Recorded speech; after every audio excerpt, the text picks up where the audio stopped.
So like, um, So they treat like this as an encampment. well, yeah, like when they try to evict encampments, one of their tactics is they try to make the living situation unbearable for the person. Right.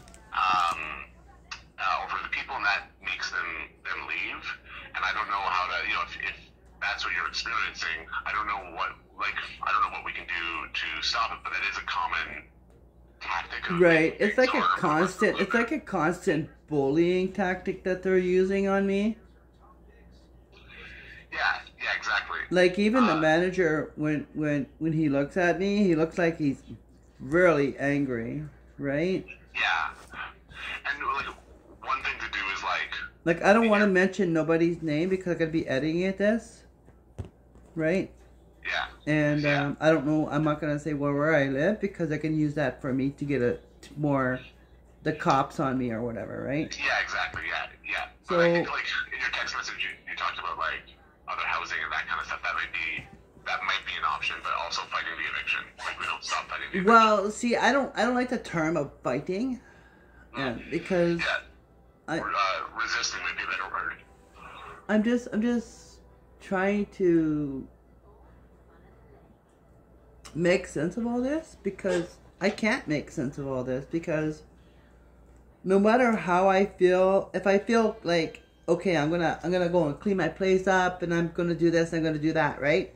Then it seems like everything squashes. Yeah.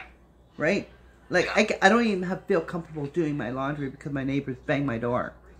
Yeah. And I'm happy I have that letter from my neighbor because that helps. Yeah. And all the evidence that I gave you, what do you think? I think that there are those videos that we flagged are, I would say, show, what was that? I'm trying to think of how it played across. It's like, definitely showed them, aggravating the situation. Pardon? It definitely showed some aggravating things and some challenging of your, complaints. Like that stuff around, somebody saying, you're afraid of men, but you were just playing basketball with the sergeants. You can't be afraid of men. Or not afraid of men, but uncomfortable, whatever the case is. Yeah. I think it's really escalatory and diminishing of your experience, specifically as a trans person. Well, I'm like, I don't specifically want to say trans person because I'm like, I was born with both genders, but I'm not like a trans person because there's many types of human beings. Would you and I guess whatever. Intersex, yeah, as an intersex person, they're jealous. In many ways, they're jealous and they don't recognize the different experience that you have. And I saw that in the conversation we had. It enters into every interaction you have, whether people are conscious or unconscious of it. I don't think their understanding is there probably because most people, mine included, is not. Right, because I haven't experienced anything. Right, I'm a straight white guy. Well, I love straight white guys, okay? Yeah, but you know what I mean? I don't have your experience. I don't fully understand that either. I can only fully challenge it, but I believe you. I just don't think that they believe you in the same way that I or others might. Well, it's very ironic that every housing that I've been in, I'm experiencing the same bullshit. Yeah, of course, yeah. Right?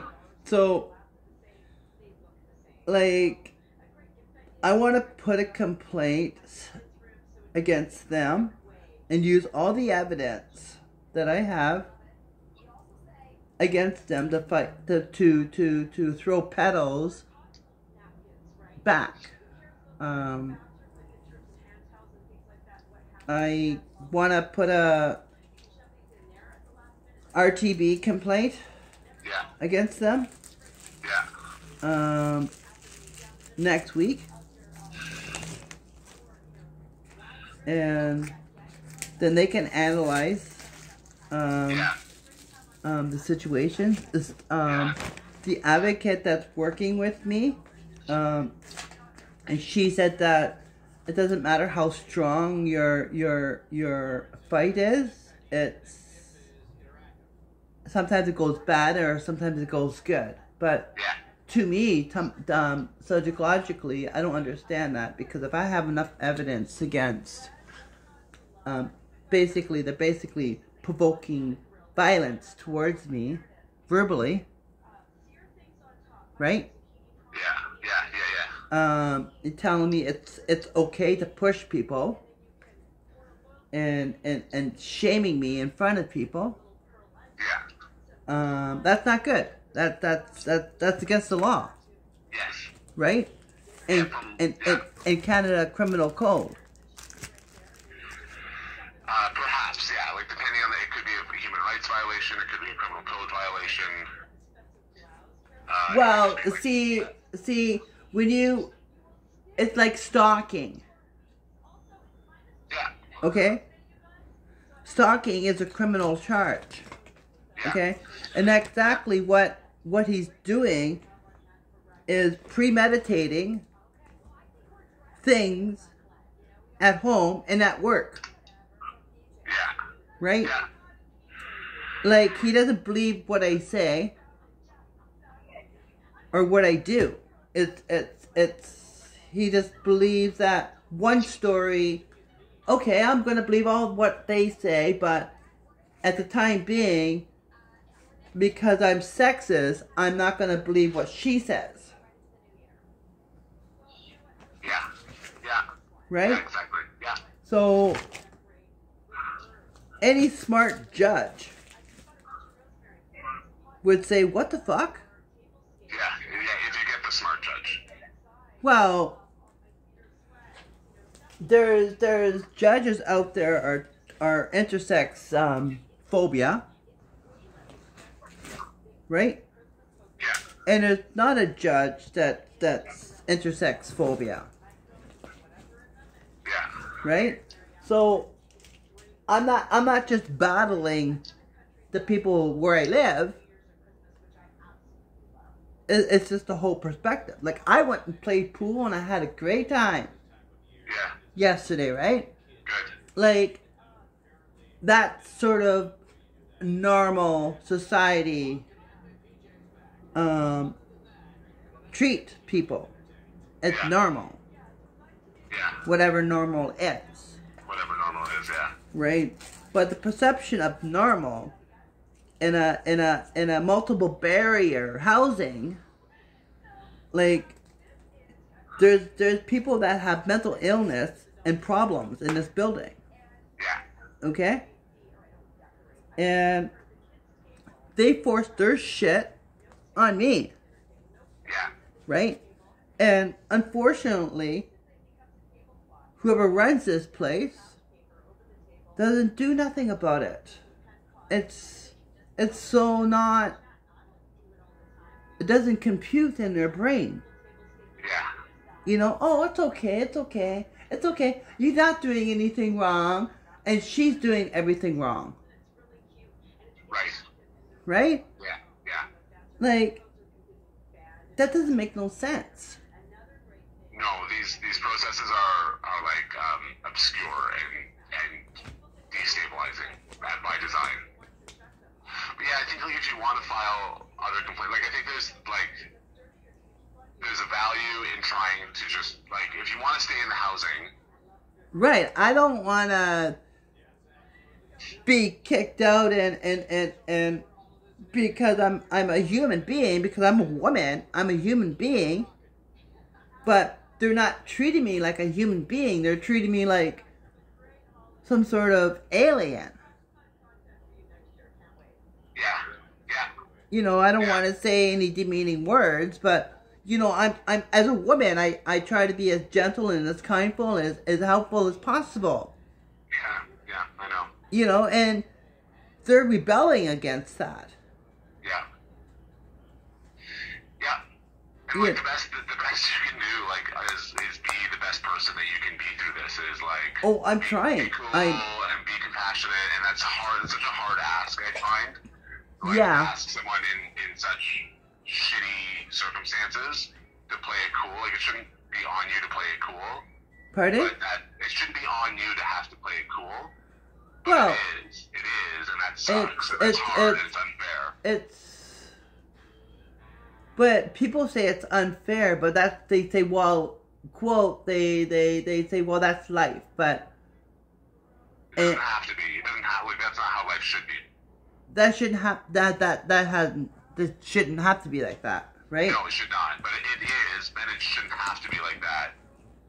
And I think with some more acknowledgement of the different experience you as an intersex person has had, I think would go a long way.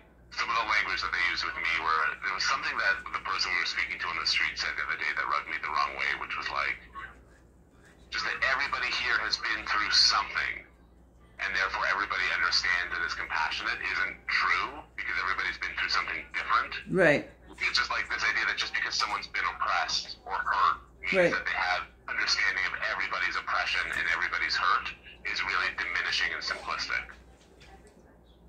Well, I'm very strong. I'm a very strong woman. I don't do drugs. I don't drink alcohol. I try to be as compassionate and helpful, and not too many people are like me. Yeah, that's very true. You know, it's like, I see through you, asshole. And, yeah, exactly. And there's nothing that you could do about that. And that's how I won against the Vancouver police. And that's how I'm going to win this case. Yeah, and in the videos you sent me, it'd be hard, I don't know for sure. I'd say it'd be hard to prove something criminal through the videos you sent me. But I think this is that part where we just have to be very careful around what sort of complaints you make, which may... Well, it's your ability to stay there. Pardon? I said, I think the videos you showed me are good in the residential, the tenancy hearing. I don't know if they'll help you with the criminal charges, but I do think that they help show a culture of bullying when you go to the residential tenancy office, in my opinion. Yeah, but, and again, that's the human rights. That'll help me in the human rights, too. Yeah, perhaps. Yeah, right? Exactly. So after the human rights trial is agreeing that, okay, they're doing wrongfully harm to another human being, then I can go and civil sue him. Perhaps, yeah. Yeah, I'm not an expert on it, but yeah, perhaps, yeah. Or the institution. Yeah, something like that. Well, we've just had a friend show up for tea here, so I've got to get going here. So I'm gonna meet up with you on Tuesday next week, okay? Yeah. Can you give me 2 more minutes? Yeah, sure.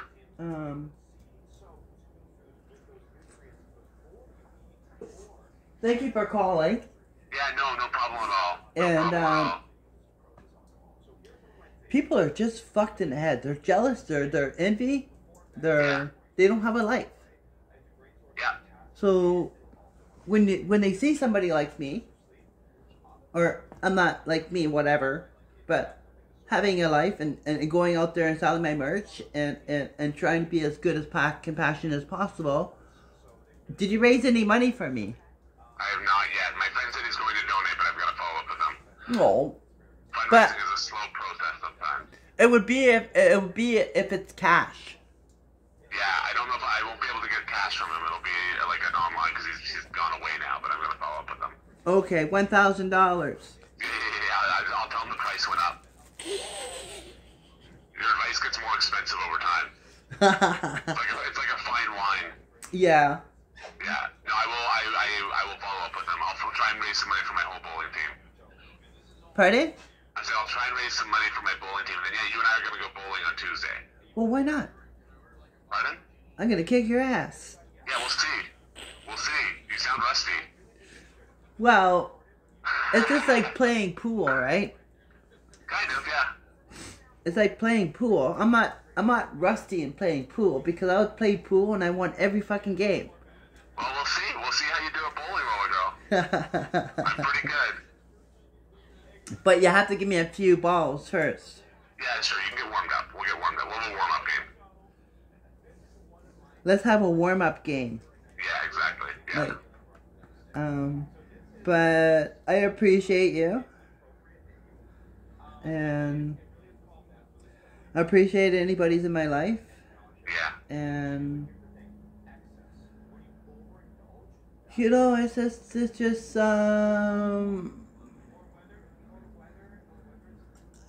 I don't really know what else to say. It's just, I'm just going to keep it cool. I don't even want to look at the person that's intentionally harassing me. Yeah, exactly. For their own rocks. Yeah, out of sight, out of mind. You know, it just... Go play pool again today. Oh, don't worry, I will be. Good, yeah, it sounds like that really, like, made you feel good, so that's a good, like, play some pool. Well, it's basically, I don't hang around the bars, right? I don't drink. Yeah. I don't drink alcohol, right? I might have an urge to say, hey, buddy, can you buy me a glass of wine?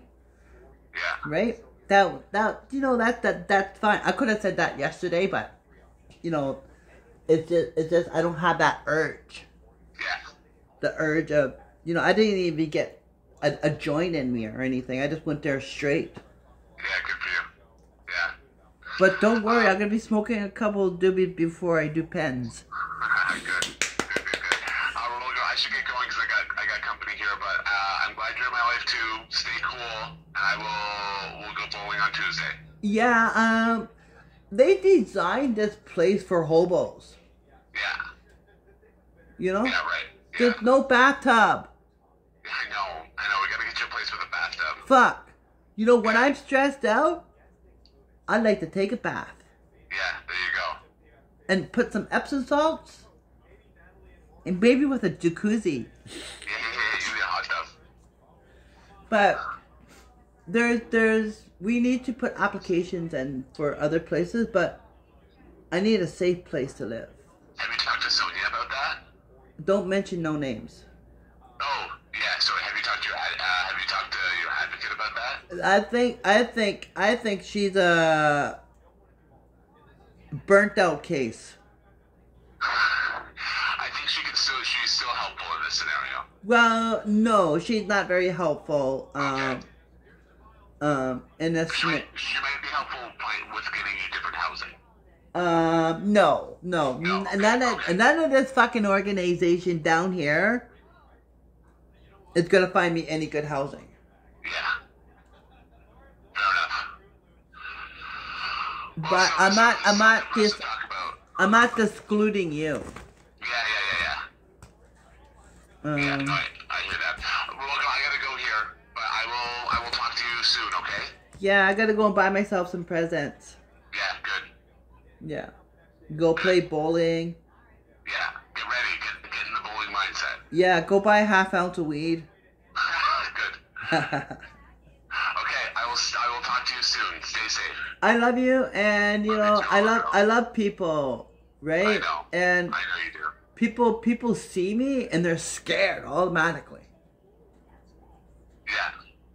You know, you know what I mean? It's like, whoa, this, she's pretty different. Yeah. Right? Yeah. But I'm not saying scared. I'm just like, Yeah, I know what you mean. we're all special human beings. Yeah, exactly. Some people I think are a certain type of special, though, you know? Like me. Yeah. A good special. You're rarer than other people. Yeah. Yeah. Okay, well, I gotta go. I will talk to you soon, okay? Yeah, I'm a rare breed. Yeah, exactly. Okay, stay safe out there. Yeah, you too, hon. Bye. Are you gonna phone me on Christmas Day? I'll try to, yeah. Okay, I love you too. Bye-bye. Bye, Rolligo. Mwah. Merry Christmas, everybody. 2022, 2023 is around the bend. And throw me some fins. GoFundMe, roller_girl_Vancouver. Instagram. Subscribe to my YouTube. Vancouver Roller Girl on YouTube. Angela Dawson. Bye-bye. Subscribe.